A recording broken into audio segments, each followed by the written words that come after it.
Yo, what's up? Avian here. And before you guys say anything, I know I've been inactive for 8 months, but I have all the reasons under the sun why I've been gone, and it just has to do with health, and I didn't have a lot of time. Money's been tight, and a bunch of things like that. So I'm not going to bore you guys with all that, but I am back for this college football season, and I know I missed a lot, but I'm going to cover as many of the bases that I can over this video, and I'm going to give a detailed description why I have every team where I have ranked where they are for week 0. Then I'll also give my prediction where I think they'll be at the end of the season as well. With that being said, let's take a look at my top 25 for the 2022-2023 season. Alright guys, so here's my top 25. Now out of all the teams on this list, I will be doing an in-depth analysis on every team. But how we're going to do that is through your guys' request on my Patreon that I just made. I'm going to put that link in the description. If you guys want me to do an in-depth analysis on your team, just let me know and I'll be sure to bring that out for you guys. Now that we got all that out of the way, looking at the rankings, I have Ohio State number 1, and it's self-explanatory why I have them number 1. I mean, you could flip-flop them in Alabama, but I think Ohio State is the more complete team right now. I think their offense is clearly better than Alabama's, especially since Alabama's wide receiver room isn't really the best. Their quarterback Bryce Young is great, and their running back Jamar Gibbs that just came from Georgia Tech, he's going to be good, but I don't think he's as good as Travion Henderson or the first 3 receivers from Ohio State, so their offense is better. Alabama's defense is better, especially with Will Anderson. He is a Heisman contender, and last year he was great, and apparently he put on 7 more pounds of muscle this year, so he is going to be a force, and I expect Alabama's defense to be very, very good this year. Definitely better than Ohio State's, even though I do think Ohio State's defense is going to be improved under Jim Knowles. I still think Alabama's is going to be better. But overall, I do think Ohio State is the better team. They have the better quarterback. In my opinion, I think C.J. Stroud is a little bit better than Bryce Young, and they have the way better offense. Alabama's got the better defense, but we're going to see, because I believe these two are going to be playing the national championship at the end of the year. Then number 3, I have the Georgia Bulldogs, last year's national champions, with Stetson Bennett. He's returning for like his 5th season, I think. They actually lose a lot off their defense, especially a linebacker. I know they have some good linebackers coming up that haven't played that much yet, so they're very much a question mark. Regardless, Georgia's defense is going to be very good, especially on the defensive line. In the secondary, they're going to be good. Nowhere near as good as they were last year, to be honest. I think they're going to take a little step back, but it's not going to be too drastic. And I think their offense is going to be the same, if not a little regressed from last year. And that's why I have them at the 3rd spot behind Ohio State and Alabama. Then let's move on. I got Clemson at 4. They returned their quarterback, DJ Uiagalelei. He played awful last year. Clemson is going to have to do some soul searching when it comes to the quarterback position, because if he can't play, they're going to have to go to their backup, Cade Klubnik, because we all know Dabo Swinney is fine with bringing in the backup and replacing the starter, just like he did with Trevor Lawrence over Kelly Bryant years ago. But I do expect their offense to get better, especially Will Shipley, the running back. I do expect him to play better. I do expect DJ to play a little bit better too. And don't even get me started on Clemson's defense. Clemson's going to have the number 1 defense this year, especially their defensive line. It is absolutely ridiculous. It's going to be hard to run on that team. It's going to be hard to move the ball on that team. So I think they're going to carry them most of the season, and that's why I have them at the 4th spot. And after Clemson, I have the Utah Utes sitting at the 5th spot. The reason I have Utah so high is because of how they finished off last year. They are returning Cam Rising, their quarterback, and a few key pieces on offense and their defense. Even though their defense did not look good in the Rose Bowl last year, I do expect them to play very well in the Pac-12, and I think they're going to be the best team in the Pac-12 this year. I'm not going to say what the record's going to be. I'm going to do different videos for that upon your guys' request, as I said earlier, so let me know if you guys do want to see that. But again, with Utah is a very good team, and they're very well coached. Kyle Whittingham is a great developer of talent, especially with what he gets. Now, Utah isn't really good with the whole recruiting thing. Usually they're nowhere near the top, not even in the Pac-12. Just to see this team be as good as they are, they kind of remind me of those Northwestern teams from the Big Ten that are good every now and again, and a couple teams from like the SEC that don't recruit to that high of a level, but every team in the SEC probably recruits better than Utah does, other than like Vanderbilt, and you guys know what I mean. But moving on, we have the Notre Dame Fighting Irish sitting at number 6. They play Ohio State week 1, and this game is going to show a lot about Notre Dame because they do kind of have a brand new team. They have one of the best tight ends in the country, and Michael Mayer, along with brand new head coach Marcus Freeman. Now, Marcus Freeman, he's a very good recruiter, and he has done an amazing job picking up these kids around the country. Notre Dame is going to be very good for years to come, especially with the way he's recruiting, but it's one thing to be a great recruiter and being able to develop that talent and keep winning games over the seasons, which I do think he'll do, and I think Notre Dame will always be towards the top. But as for this year, they have a really good offensive line. They have a really good tight end, like I said earlier. They have a brand new quarterback. That's a question mark. I'm not even sure if they've named a starter yet. And then they have brand new running backs as well. And the biggest hindrance on Notre Dame is definitely at the wide receiver position. They haven't had an elite wide receiver in a long time, and I really don't see them competing to the highest level that they can possibly compete in without a decent or competent wide receiver or wide receivers. And then we're going to look at their defense. Now, their defense is looking good, especially along the defensive front. Their defensive line is very good, along with their linebacker core, and especially at safety. I know Kyle Hamilton, their safety, was drafted, so they did have to replace him. I think they got someone in the transfer portal from him, and I believe that was from Northwestern. But the one glaring thing that Notre Dame has in their defense that they need to fix is their cornerback play.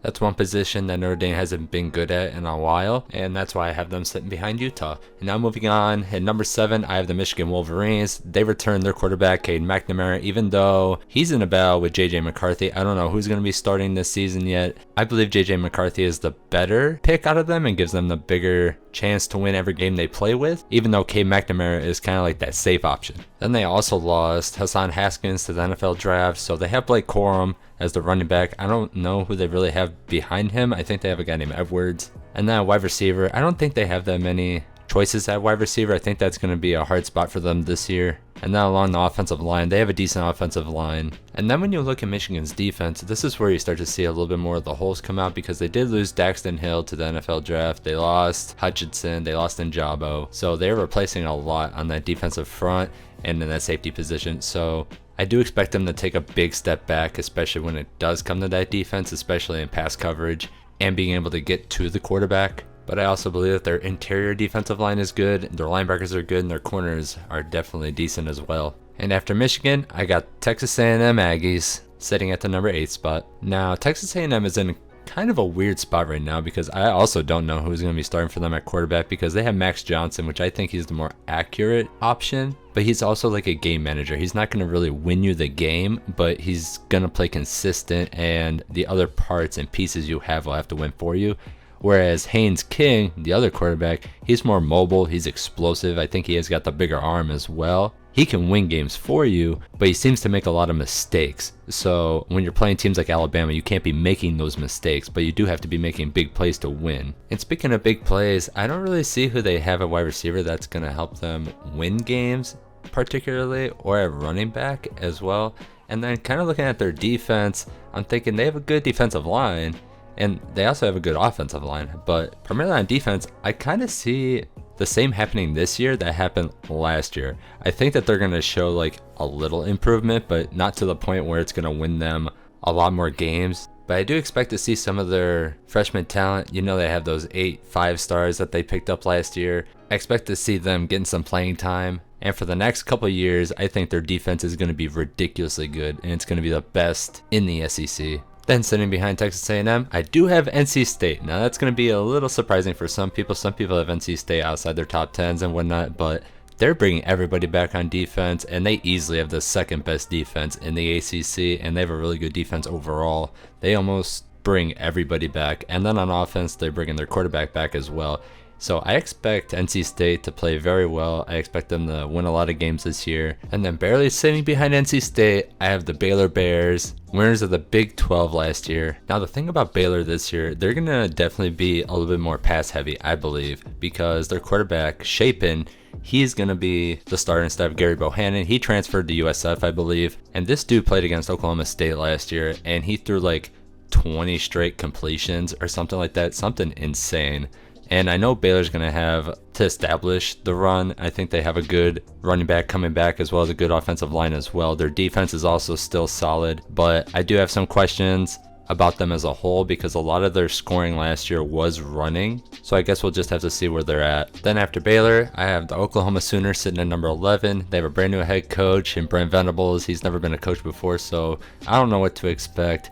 I know that their offense is going to be decent. Not as good as with Lincoln Riley, but I still think they have some solid pieces. Their quarterback, Dylan Gabriel, is a really good player. I believe he's going to have a really good year. And I do believe that Oklahoma's defense is going to be much improved. A lot of people don't think it's going to improve as much because they have a lot of the same players, but I think Brent Venables will get a lot out of those kids. Now, I'm not saying they're going to be as good as what Clemson's defense was, or even half of that, but I think they're going to be more competent. They're going to be a more well-rounded team, less offensive heavy, but better on defense. And after Oklahoma, I have the Miami Hurricanes. Their returning quarterback, Tyler Van Dyke. Tyler Van Dyke played out of his mind at the end of the year last year, and I think he's going to have another big year. They have some weapons on offense. Their offensive line is pretty good. They have a lot of question marks on defense, but I do have some high hopes for the Hurricanes, and I think they'll be a good team this year, especially with their coach, Mario Cristobal. He's been recruiting out of his mind. They've been doing a lot of good things. He just has to develop players better. I think that was his issue at Oregon. He didn't develop all the players as much as he could have, but he did recruit very well. And then we got one of the most controversial teams on here, USC.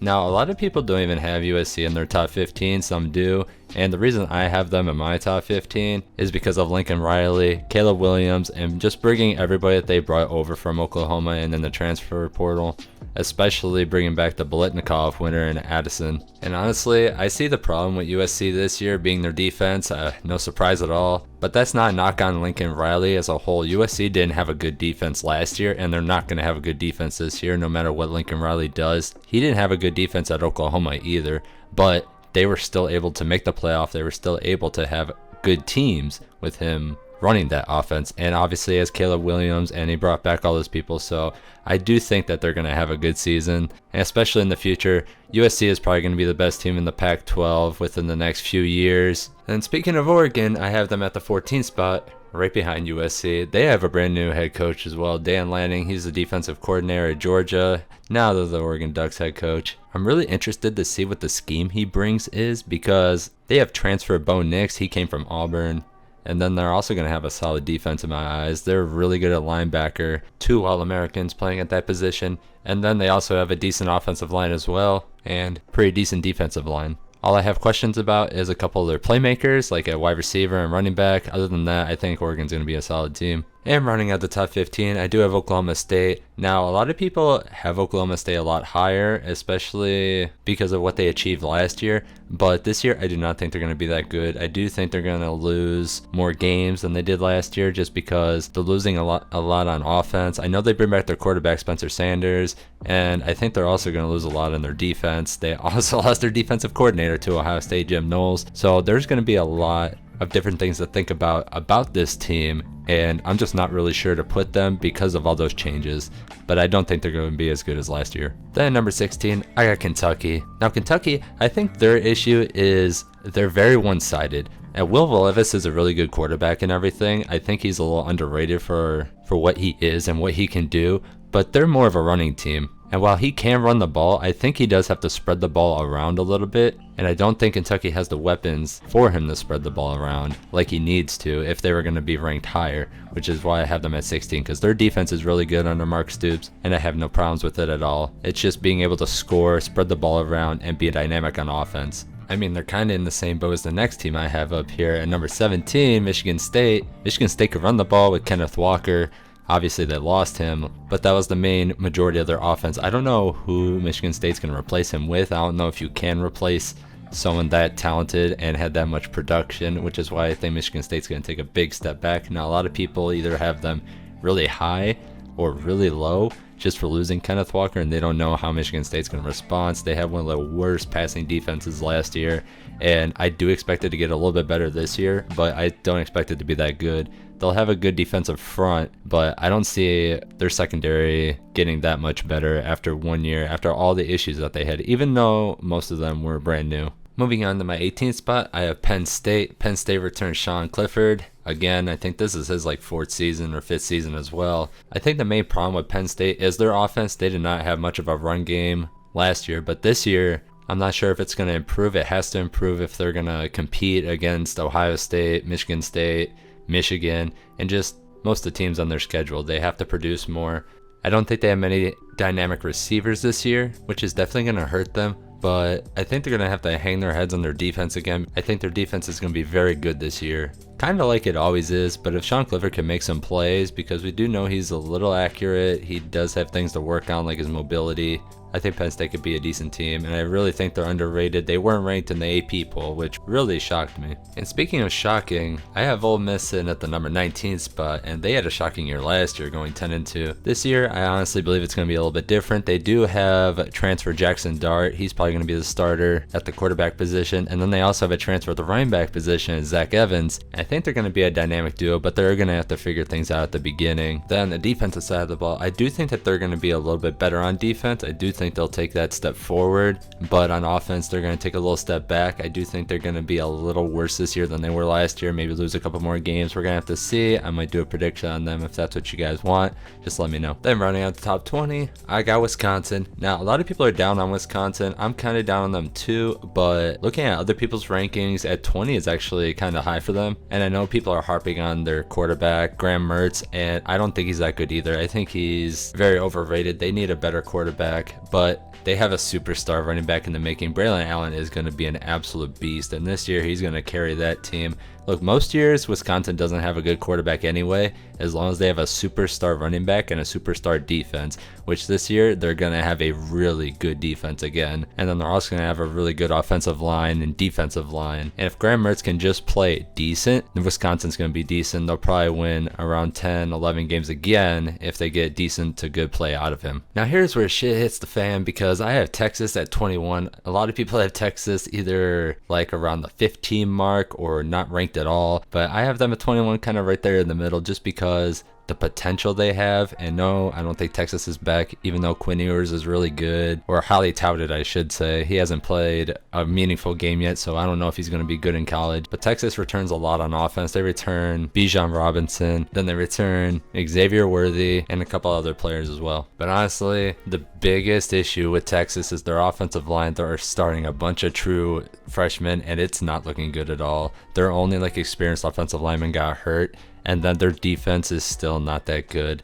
I hope it's improved over last year. I mean, last year it was god awful. It better have improved. I think it will take a step forward and Texas will be a little bit better, but they need to protect Quinn Ewers, especially in that Alabama game, because he's in for a rude awakening that game, I think. And then right after Texas, I have Arkansas sitting at the 22 spot. Arkansas, they return Jefferson as their quarterback, as well as they get a transfer from Oklahoma. They get Hasselwood, which he didn't get to show that much at Oklahoma, but he does have a very high ceiling, so hopefully him and Jefferson can connect and they can be a dynamic duo. I know Arkansas is going to be able to run the ball a little bit too. They have a good offensive line. Their defense should be a little bit better than it was last year, and I do think it's going to be solid overall. I think Arkansas is going to be an underrated team this year. Then number 23, we have my only group of 5 team on here, the Houston Cougars. They return a lot of people in offense. They return a lot on defense as well. Even though their defense ain't that good, their offense is pretty good. They return Clayton Tune as their quarterback and Keelan Walker as a running back, and those two were really good last year, and they have a plethora of receivers that he could throw the ball to.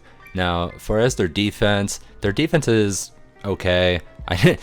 I know I said they were bad, but they're not actually that bad. I mean, they're playing in the American, and usually when they played other competition, it didn't look that good. But hopefully it's taken a step forward this year, and I expect them to either go 11-1 or 12-0 with their schedule. The hardest team that they play on their schedule is either Texas Tech or SMU. Then next at the 24 spot, I have BYU. Now, honestly, BYU might be a sleeper team this year. They have a really hard schedule, and they could be really good. They return a lot on offense. Their defense is okay. I think they're going to get a little bit better than they were last year. I think they had 9 or 10 wins last year as well.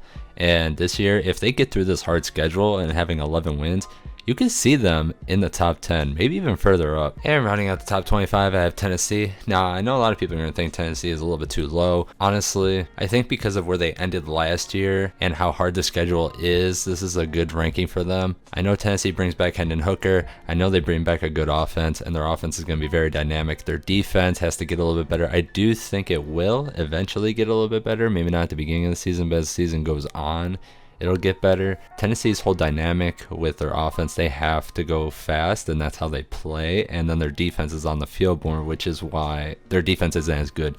Now, I think if they slow it down a little bit and create something else that can work to help their defense out, maybe it can balance out. But that's where I think Tennessee should start at. And lastly, before I end the video, I told you guys I would tell you where I think these teams would be at the end of the year, and I'm just going to tell you what teams I think won't be ranked at the end of this year in my top 25, and the teams I think that won't be ranked are Arkansas, Texas, Oklahoma State, Michigan State, and BYU. Then in case any of you guys were wondering, I did make this top 25 before the AP poll actually came out, so this was actually done about a week ago. I just didn't have time to finish it. I didn't have internet for a little while, so I'm sorry about that, but that is the end of the video, guys. I hope you guys enjoyed. Make sure you guys follow my Patreon down below. Let me know what I could do better, and until next time, peace.